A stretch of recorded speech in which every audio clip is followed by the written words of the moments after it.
Assalamualaikum warahmatullahi wabarakatuh. Perkenalkan diri, saya Haidar Gardarif Adin dari Fakultas Agama Islam, Prodi Pendidikan Agama Islam, kelas E, Universitas Hasyim Asy'ari. Di sini saya akan menjelaskan tentang tugas psikologi umum, materi, definisi dan teori-teori kepribadian. Ya, langsung saja saya akan membahas dengan berikut ini.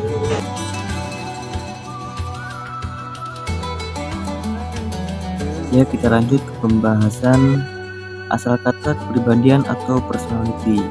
Persona yang berasal dari bahasa Yunani atau Greek yang berarti topeng.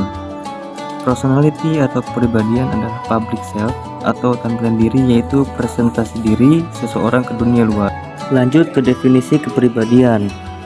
Menurut Warrington, yang pertama menggambarkan kepribadian sebagai keseluruhan tingkah laku seseorang yang diintegrasikan sebagaimana yang nampak pada orang lain. Yang kedua, ada definisi kepribadian segala bentuk pola pikiran, emosi, dan perilaku yang berbeda dan merupakan karakteristik yang menentukan gaya personal individu dan mempengaruhi interaksinya dengan lingkungan.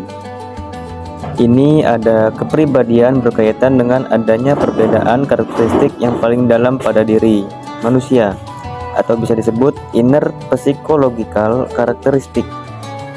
Perbedaan karakteristik tersebut menggambarkan ciri unik dari masing-masing individu.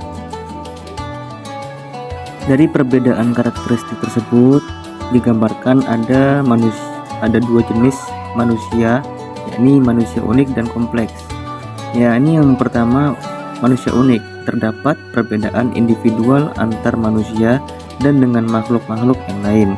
Yang kedua, ada manusia kompleks, melibatkan berbagai aspek, yaitu kognitif, afektif, psikomotor, dan sosial.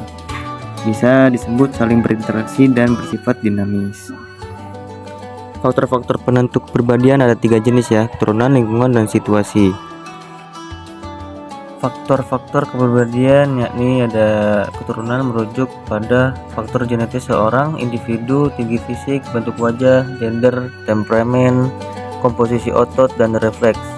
Tingkat energi dan irama biologis adalah karakteristik yang pada umumnya dianggap entah sepenuhnya atau secara substansial dipengaruhi oleh siapa orang tua Anda, yaitu komposisi biologis, psikologis, dan psikologis bawaan mereka.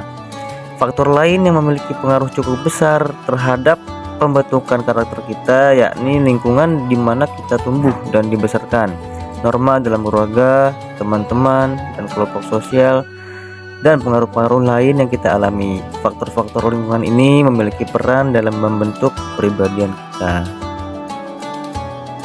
Karakteristik kepribadian. Ini ada kepribadian menggambarkan perbedaan individu, kepribadian menunjukkan konsistensi dan berlangsung lama, kepribadian dapat berubah. Batasan kepribadian yakni menurut Alport ada watak dan kepribadian adalah sama tapi dapat berbeda. Ada lagi watak digunakan untuk memberi penilaian tentang perangai dan perbuatan manusia berdasarkan norma-norma masyarakat.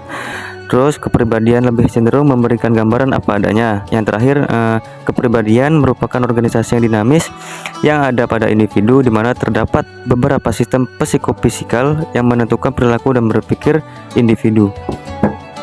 Ya, lanjut pembentukan kepribadian. Ini ada dua faktor internal dan faktor eksternal. Ya, bisa kalian lihat sendiri ya.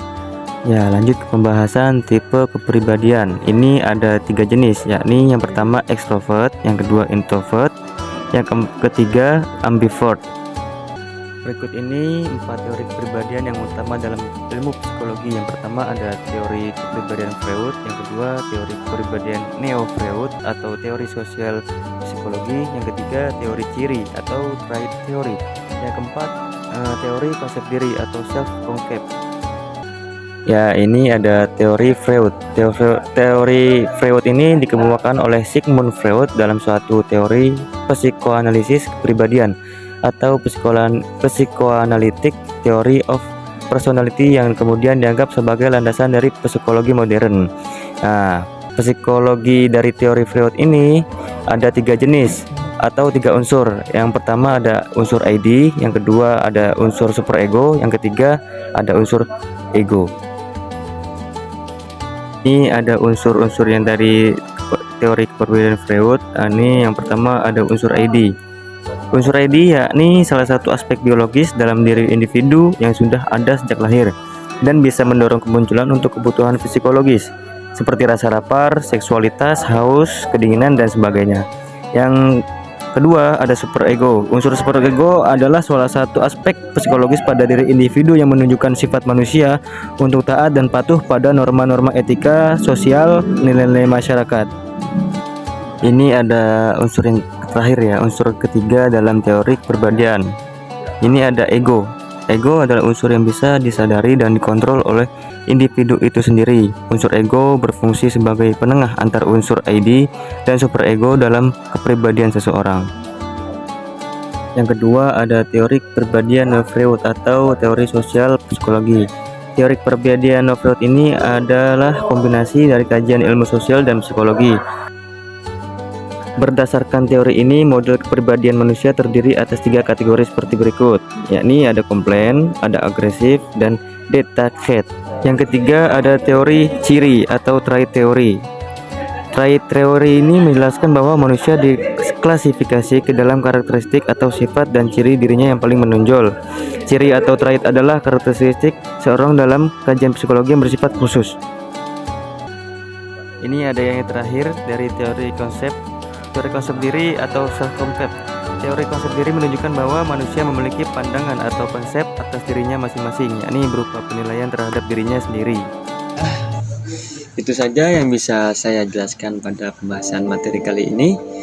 Mungkin ada kata-kata yang kurang berkenan di hati Anda, saya minta maaf sebesar-besarnya.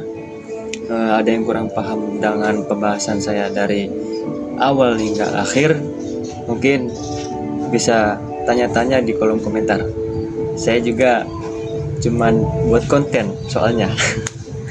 Ya, saya Haidar Fadin, pamit undur diri. Wassalamualaikum warahmatullahi wabarakatuh. Ya.